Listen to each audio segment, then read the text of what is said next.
Hello everyone, I hope you've all been doing well. It's been a little while, a lot has changed in the game and with my gear, so I figured it was time for an update video. Now, a few people in chat were pressuring me to click the black star, Sky, Alpha, but I'm glad that they did because I got the black star and I'm really grateful. Also, Tekka, thanks for being a good luck charm. I ended up switching my black star to GODR, assuming that it was going to glow purple the same way black star glows red, but it actually has this black mist or haze coming off of it instead, which honestly is kind of growing on me, so I'm probably going to keep it this way. Now, in terms of the game, they actually ended up adding Elvia Calpheon, at least some of the spots, and I've been quite fond of Hexe Grind. Before that though, we actually got some Rabam changes as well. So Shuriken Moondive has been changed, and it's really nice for PvE in terms of pulling, AP buff, and damage, plus you can cancel it, which personally I've been loving. Alright, well I'm going to talk a little bit at the grind for Hexe Grind and Calpheon. Now, I tried a few of the spots in Calpheon, and out of all of the ones that I've tried out, Hexe Grind is definitely my favorite. I've been making pretty decent money here. It's been kind of ranging between 530 mil to 850 or 950 mil. So it does fluctuate quite a bit depending on your RNG while you're grinding here. Now, one of the things that I love about the new Calpheon spots is these three bosses, the Cyclops, Gigagord, and Ogre. So while you are going to be grinding here, there's going to be a chance for an event to happen where a red circle appears around your grind spot and any one of those three bosses can spawn. Plus, aside from this event, there's also specific bosses that can appear depending on where you're grinding. For this area, it's Hexe Grind, and honestly, these are the reasons why I love this spot so much. It's aesthetically pleasing, there's a lot going on, there's these events that happen, it's challenging, which for me makes the grind much more enjoyable.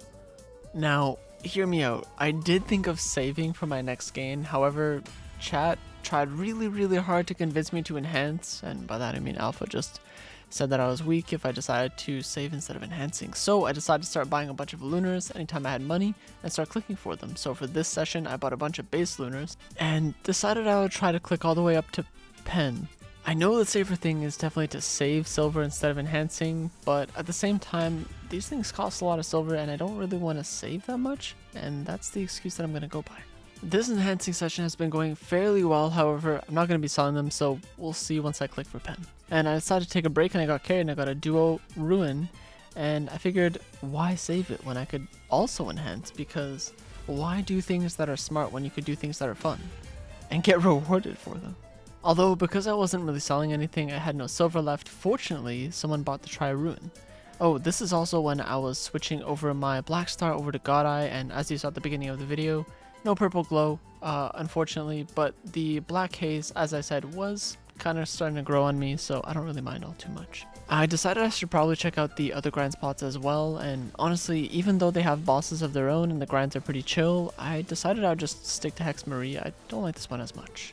Anyways, enough procrastinating, time to try to get these to Pen. I got carried and I got another one to try, so far I have one Tri Lunar. But I think what I'm going to do is instead of working them up from base, I'm going to start buying duos or tries and going from there instead since, oh, never mind, I'm super carried. Alright, here it is. Pen Lunar. Pretty sure that we're going to get this. I'm a filthy carried streamer, so it's basic. Okay. Alright, well, as I was saying, I'm probably going to start buying duos or tries and then working them from there instead of doing the base enhancements all the way up. Primarily because I'm probably going to start running out of stacks and it's going to feel like agony, so I'll get duos or tries from now on. Alright, so finally, I decided to try out the Arena of Solare once it came out with the pre-seasons, and for the most part, I really enjoyed it. Even though the damage at some parts feels a little bit low, and personally I wouldn't mind too much a bit of tweaking for each class, maybe hit a little bit harder. That way you have the potential of doing a 1v3. However, I would only really want it to be possible, not necessarily easy, otherwise we'd risk over tweaking the classes and stuff. And for the most part, I'm okay with the balancing and how it works, and I've been enjoying it. However, I can't necessarily say that I've been too fond of the matchmaking. Sometimes I'm on teams that are absolutely broken, whether it's by having a bunch of the same class that just work well against the other, or vice versa, where I'm on a team and we're lacking in terms of a certain aspect, and then we either roll or get completely rolled by the other team. So hopefully in the future they do some tweaking in terms of the matchmaking. Now, I also want to talk about the comms in the game. Now, for the most part, when you go in comms, you're a lot more organized, and things go a lot better, and it's highly encouraged. And for the most part, I've had a pretty pleasant experience in terms of communication with other teammates, and I even got to meet and hear a lot of people that I never got to talk to. Overall, I have been enjoying the comms, but I'm still a little bit torn on it. And I'll be honest, sometimes I just don't want to be in comms, and other times people have loud noises in the background, or I'm watching something, maybe I'm talking to someone in Discord, stuff like that, and I don't necessarily want to be in comms at all times. However, because you obviously perform a lot better with the comms, if you're not in them, you're kind of griefing, which is unfortunate, but it's a small price to pay, I suppose, for being a lot more coordinated.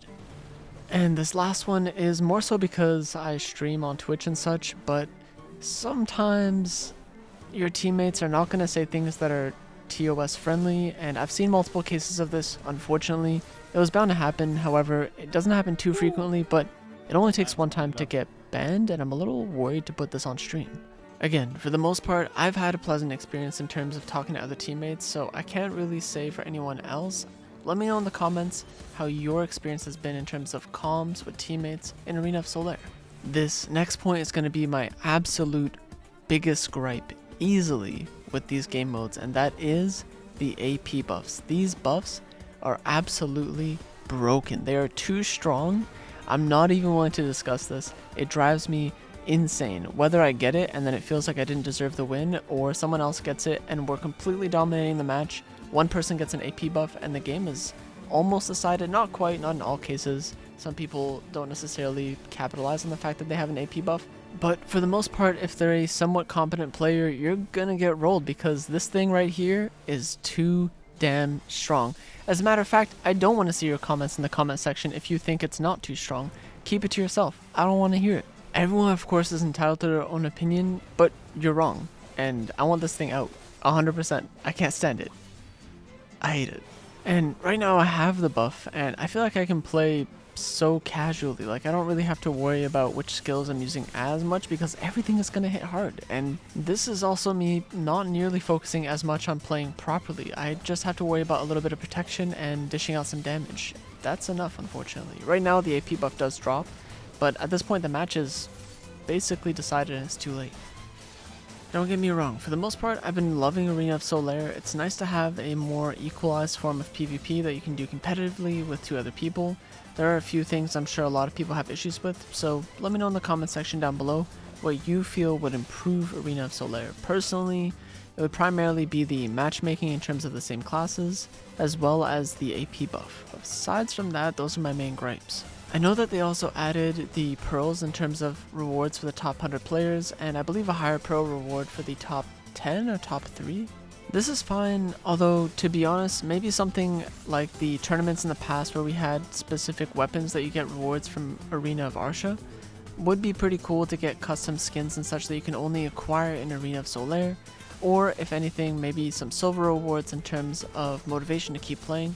I know not everyone necessarily needs these as motivation to do this mode, however I feel as though over time it might become the case where people will just maybe grow tired of doing this mode. I still think that most people are gonna always keep doing it, however if less people are playing then of course queue times will be longer and that wouldn't be the greatest. So maybe seasonal rewards every few months, you change it up a little bit, that way you incentivize people to come in, or at least giving them some sort of constant monetary gain, not as much as grinding, but something to keep you going so that you feel as though you're not losing progression.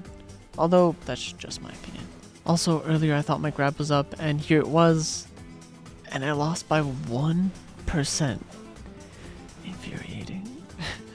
Anyways, I don't really have all too much more to say on Arena of Solare, and for the next season unfortunately I'm going to be away, so I'm not going to be able to play as much. And in terms of content, I'm going to try to post more videos. I have another one lined up before going on my trip, so hopefully I can get that done, and when I come back I'll try to be more consistent again. Don't be shy. If you have something you feel they can improve with in the Arena of Solare, remove, add, change, let me know in the comment section down below, and I'll try to get your messages through if I think it's a good idea. It seems really cool so far, and I see a lot of potential with this, so I really hope that they keep improving on it. Alright, well, that'll be it for this video. Now, future plans are going to be the pen Lunar, and then maybe a pen belt, earrings, or rings. I'm not entirely sure yet. I have a couple things I need to do. I also need a couple Kafra levels in my new verse, so depending on how RNG treats me, I'll see what my gear progression is going to be like. Now, even though I did say I would try to be more consistent on YouTube, and I do mean it, I will try my best to post more videos. However, if you have any questions or you want to hang out, the best place to reach me is going to be on Twitch when I go live. I don't always get notifications when comments are left on videos, but I do try my best to look at the comments for the first few weeks after they're posted and try to reply as much as I can. I give these options because I'm notoriously bad for ignoring DMs on Discord or Instagram. Okay, all my notifications are muted. I'm sorry, but not really. Anyways, as always, thank you very much for watching and take care.